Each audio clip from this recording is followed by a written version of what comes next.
Hello, we're having a pretty good week this week. We're coming towards the end of the week now and Izzy's in really good health. Not only has she had no side effects at all this week, apart from slight nausea, but it wasn't debilitating. Her skin's clearing up absolutely beautifully. She was literally dancing around this kitchen yesterday evening, celebrating the fact that the backs of her knees are almost completely clear. We're going to be going away for a few days as of today. My boyfriend is putting us up for a few days. I've got lots of gigs, you see, and you will see what we get up to as the vlogs unfold, because I'll just vlog it, you know. But over the next 3 days, I have 3 gigs and 2 rehearsals with 3 different bands. So I'm going to be pretty busy. It can be a bit feast or famine sometimes with music work. So I haven't had any gigs for absolutely ages, and I'm like desperate to get back into it. And I've got 3 in a row. So, baptism by fire again. I've already devoted a bit of time this morning to paperwork in my pyjamas. Been sorting out yet more maths work for Izzy. She's doing work on graphs now. We're still really behind with maths. Maths is the one thing that we are still behind in. So this is meant to be spring term, right? So that's like start of January. So, and this is half term. Well, half term has come and gone and we're still only here with it. We restarted around half term in autumn term, and because of her health issues, we just haven't managed to catch up. You know, she's kind of keeping pace, more or less. So she's like been half a term behind since we restarted, but she hasn't sped up, you know, to cover any ground. Really hoping she's going to have a good spell of health now and just double up her maths and catch up over the course of a half a term or a term. I hope. But every time she's ill, it sets us back again. And like after she's had a couple of days off, all the momentum's gone. She's got to completely relearn the topic again, almost from scratch, because she's forgotten it. Those days off are just a nightmare. Though they don't seem to be as bad with the other topics. She seems to be able to pick them up again more easily. Like a quick revision seems to be enough for those. But with the maths, it's like going back from scratch again every time. Got the usual routine going on. I'm gonna do the housework while Izzy does her maths. And then we will do human biology, which is fungal infections at the moment. Nice. I'm just standing here washing up at my window and I just saw a man going past with loads of toilet roll in 2 carrier bags, like bulging bags of toilet roll. It's true. People are stockpiling it. We definitely need to keep calm on the whole toilet paper buying thing. I mean, you know, even if you did get confined to barracks for a few weeks, you can still have a wash. And a nice little dry with a nice fluffy towel, you know. Nobody's going to starve if they run out of toilet roll. But if everybody panic buys it, then maybe some people need it more badly than others. I don't know. Like me and Izzy are relatively young and fit, and it's not a problem for us to, you know, maneuver ourselves over a bath, theoretically, because we haven't got a bidet, you know. Maybe somebody else might not find that as easy, so save the toilet roll for people. Let's not generate a toilet roll crisis for no reason. I've nearly finished my washing up, but I can't get this bit out and it's really annoying me. This is my soya milk bottle that I take out with me sometimes when I'm organised enough to do so that when I'm out and about in other places, cafes or people's houses, I can just whip out my soya milk and have coffee or tea with soya milk in. I've already soaked it. It's just soya milk. Sometimes it goes a bit creamy if you don't shake it. I'll soak it for a bit longer. Maybe that'll work. Or maybe really hot water. I'll boil the kettle. Maybe some neat washing up liquid. Izzy's just having a little break from maths. How's it going?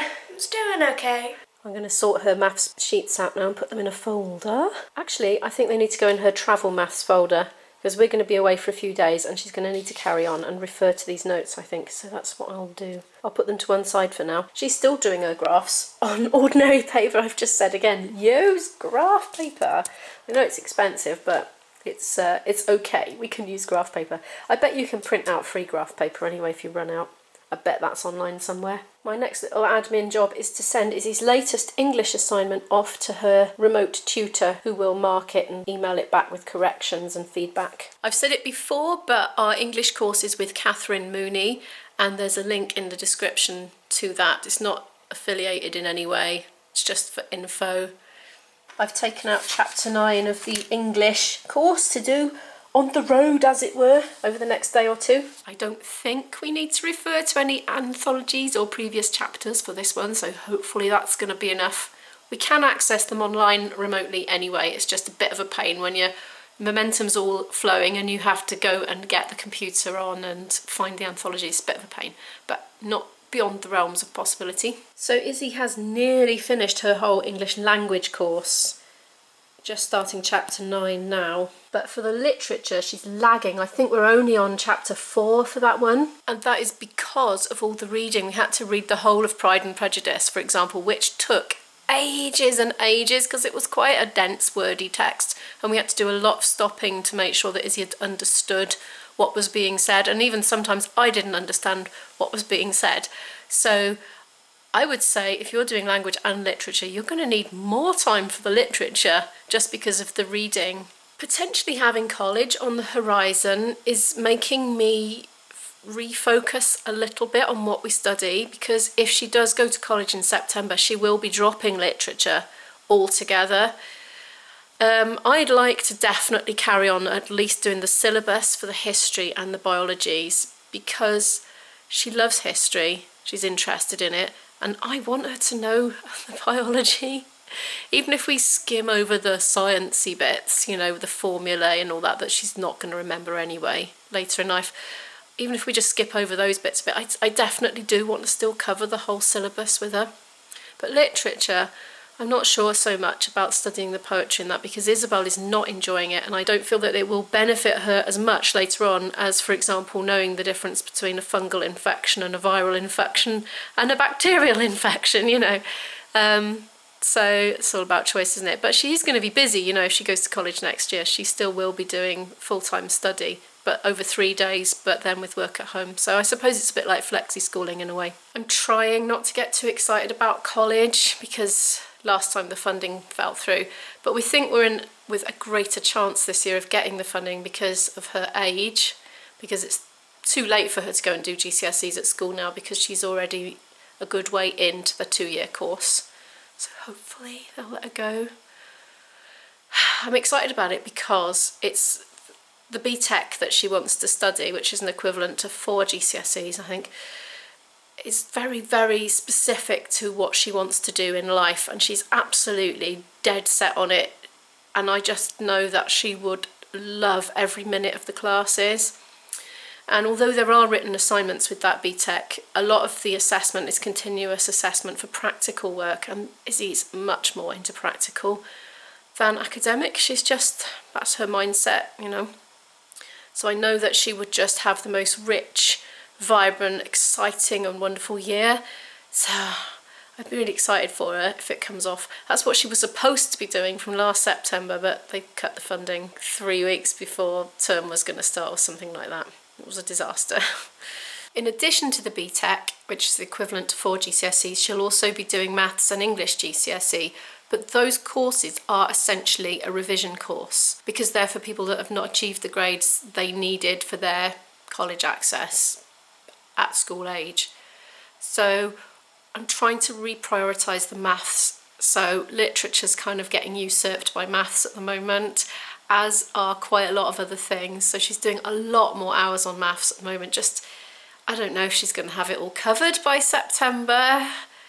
We have got the summer holidays as well, and weekends, half terms, Easter. Poor Izzy, she doesn't love maths. I'm sitting here marking Izzy's maths again and just asking myself why do children have to learn maths to this level of complexity, spend all those hours of their formative years studying this? I believe that only a very small fraction of the children are going to go on to use maths at this level. It just seems like such a big waste of time to me. I think it should be an option for sure for those that are very interested in maths. I was chatting to our tutor yesterday. I was just telling her that I was so bad at maths at school. I rarely understood any of it at all, ever. I had the advantage of being able to copy the person next to me, of course, which Izzy doesn't have. She can't cheat. She's got to be able to do it, sink or swim kind of thing. But I was saying that I did get my C at GCSE, but I just fumbled and winged my way through that exam paper. I don't think I even revised for it because I didn't know how to revise something that I didn't understand at all. So I don't think I revised. I just didn't even know where to start. As far as I was aware, maths was just something you sat down at. It was like torture. You were bewildered. You wrote something down and you got most of them wrong, and then it was on to the next lesson, you know, for me personally. Anyway, yeah, she's doing all right with this equation of a line at the moment. I'm just using the mark scheme and marking it right or wrong according to what's on the marking answers sheet thingy. But like I was saying, you know, if you want to do fine art, for instance, and you can't progress on to do A-level art until you've got your maths GCSE, and you have to resit a year to retake it instead of just getting on with what you love, only to then never use it again. I mean, yeah, I think we do definitely need maths. That will be useful to us for absolute sure. But at the level of the GCSE, even the intermediate level is absolutely brain-boggling. Most people are not going to use the majority of this stuff. Oh yeah, I forgot to tell you where I was going with saying that I'd fumbled and winged my way through my GCSE. So I explained that to the maths tutor, and she said that 2 years ago the maths GCSE curriculum got much, much harder.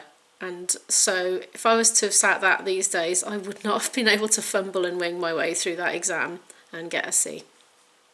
It's hard. It's really ramped up. She hasn't done bad with these at all. A few formatting errors for some reason. She's written some stuff in brackets that shouldn't have been in brackets, and I don't know why she's done that. And she's got a bit witty with her yes-no answers. We're going to do a bit of biology together now, going back over the fungal infections that we went over yesterday. This time, instead of watching the video lesson, I'm going to go through the sheet. This one, which has everything on there that she needs to learn. Then she's going to do the online assignment, which is basically just a quiz to see what she has and hasn't recalled, and it can give her some instant feedback then as an indication to the gaps in what she's taken on board. Izzy is not interested in fungal infections. So it's quite a challenge to help her to learn it. It's 3:10 in the afternoon and I'm doing packing and Isabel's doing packing. She's had her lunch and yeah, just shoving stuff in the bag because we're not going to get home till 4 days' time. We're on our way down to Cardiff now. Izzy's got a class and me and IB here, Invisible Boyfriend, are going to have a hot date. We've had our hot date and now we're shopping in Asda's. Ugh. And yes, there is toilet roll, but we're not panic buying it. He needs it. Come on, they got a corn pizza for £1.50 on offer. Corn is like fake meat for the veggies. I'm going to try that. Well, this Asda's does have some toilet roll, but look, there's some pretty big gaps in the shelf where people have been raiding it like a big plague of locusts. What's going on? We've been shopping and now we're off to IB's house. It is now the evening and we're all in IB's house, Invisible Boyfriend's house. And thank you so much for watching and I'll see you in the next one. Bye!